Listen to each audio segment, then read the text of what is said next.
London में रहने वाली एक बच्ची की ये ऐसी कहानी है जिसने पूरे वर्ल्ड को शॉक कर दिया था।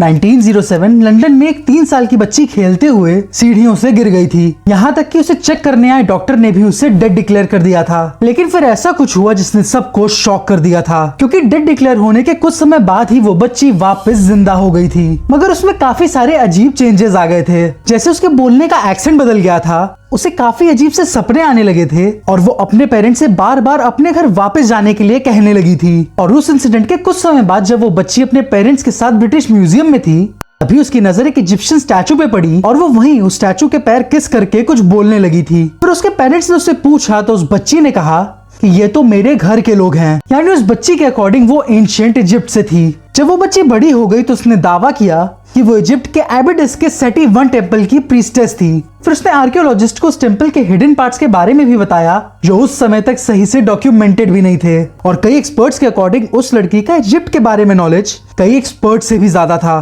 वो बिना सीखे एक्यूरेट इजिप्शियन लिख लेती थी। इनफैक्ट उसने अपने बचपन के सपने के अकॉर्डिंग इजिप्ट में गड़े हुए एंशिएंट गार्डन को भी डिस्कवर करा दिया था। इस इंसिडेंट ने कई लोगों को रिबर्थ पे यकीन करने पर मजबूर कर दिया था, क्योंकि ये केस कभी सॉल्व नहीं हुआ था, बट इसने पूरे वर्ल्ड को शॉक कर दिया था। एंड ये इंटरेस्टिंग और मिस्टीरियस स्टोरी थी डॉर्थी एडी की।